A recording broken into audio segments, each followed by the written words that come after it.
টার্গেটে বল পাঠিয়ে এভাবে উল্লাসে মেতে ওঠেন সুন্দরী এই তরুণী। না, এটা কোনো ফুটবল ম্যাচ না, তবুও ছিল আনন্দ আর হৈহুল্লোড়। লাস্ট সময়ে সব সুন্দরী আর স্মার্ট তরুণদের মিলনমেলা বসেছিল সাভারের বিকেএসপিতে। যারা সর্বক্ষণ টেলিভিশনে খবর পড়েন, আয়োজনটি ছিল তাদেরকে নিয়ে।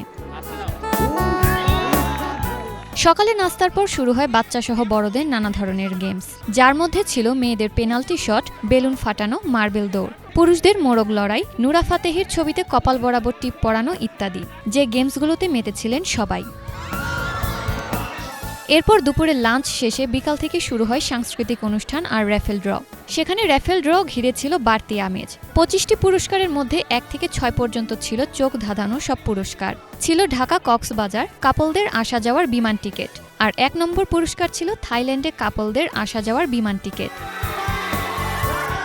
র্যাফেল ড্রয়ের প্রথম পুরস্কার ঢাকা ব্যাংকক ঢাকার এয়ার টিকিট জেতেন এসএটিভির ঈশিতা। এমন আয়োজন পেয়ে খুব খুশি অনুষ্ঠানে যোগ দেয়া সকলেই। কিন্তু এবার একটু বেশি স্পেশাল, কারণ এবারে সব থেকে বেশি লোকজন আমাদের সাথে পার্টিসিপেট করলো। এটা হচ্ছে সব থেকে বড় বিষয়।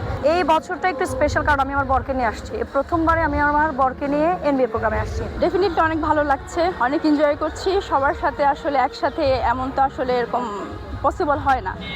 অনেক দিন পরে একটা আয়োজন করেছেন বিয়েকে জন্য অনেক অনেক ধন্যবাদ। আর আশা করছি যে পরবর্তীতে আরও এমন সবাই একসাথে গেট টুগেদার হবে।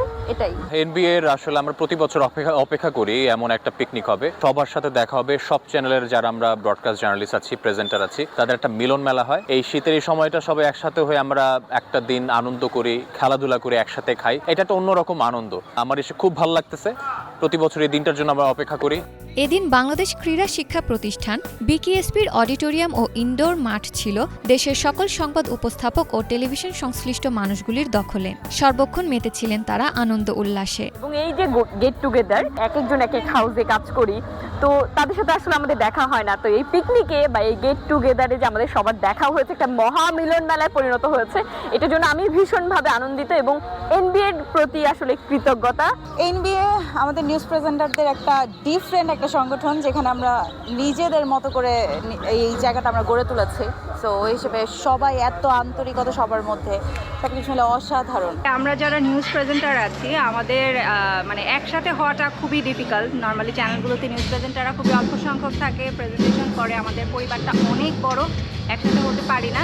এই আয়োজনটার মাধ্যমে সবাই একসাথে হতে পেরেছি। আমাদের food and other all kind of cultural programmes, I love it a লট।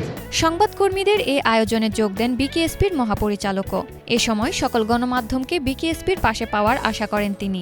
বেসরকারি টেলিভিশন এবং রেডিও নিউজ প্রেজেন্টারদের প্রাণের সংগঠন এনবিএর অ্যানুয়াল পিকনিক এবার আসর বসেছে বাংলাদেশের ক্রীড়া শিক্ষার শ্রেষ্ঠ একটি প্রতিষ্ঠান বিকেএসপিতে। এবং আজকে প্রায় আমরা 250 থেকে 300-র মতো সদস্য এবং তাদের পরিবারের সদস্যদেরকে নিয়ে একটা মিলন মেলা হয়েছে। এর মধ্য দিয়ে আমাদের নিজেদের যে সৌহার্দ্যপূর্ণ সম্পর্ক সেটি আরও বেশি মজবুত হবে এবং এর মধ্য দিয়ে আমরা একে অপরকে জানার এক ধরনের সুযোগ তৈরি হবে, দেখার সুযোগ তৈরি হবে এবং যার মধ্য দিয়ে সংগঠনের যেই সাংগঠনিক বন্ধন সেটি আরও বেশি শক্ত হবে। সবাই আপনাদেরকে সকাল থেকে দেখছে, আপনারা আমাদের বিকেএসপির ভিতরে, ক্যাম্পাসের ভিতরে অনেকে ভ্যান গাড়ি নিয়ে ঘুরতেছেন, দেখতেছেন বিভিন্নভাবে, এবং তারাও দেখে আপনাদেরকে সত্যি অত্যন্ত আনন্দিত এবং তারাও মনে করে যে ভবিষ্যতে বিকেএসপির যে কোনো অর্জনে, যে কোনো রকম সাফল্যের ক্ষেত্রে আপনাদের প্রত্যেকটা চ্যানেলকে আমরা যেন পাশে পাই। যারা ঘন্টার পর ঘন্টা সংবাদ উপস্থাপনা করে ক্লান্ত, তাদেরকে একটু বিনোদন দিতে এই আয়োজন করেছেন বেসরকারি টেলিভিশন এবং রেডিও স্টেশনের সংবাদ উপস্থাপকদের সংগঠন News Broadcasters Alliance Society of Bangladesh, যার সদস্য সংখ্যা এখন 600 ছাড়িয়ে। আগামীতে এর চেয়েও আরও জমকালো আয়োজন করার কথা বলেছেন এনবিএর সভাপতি ও সাধারণ সম্পাদক। Banglavision news desk.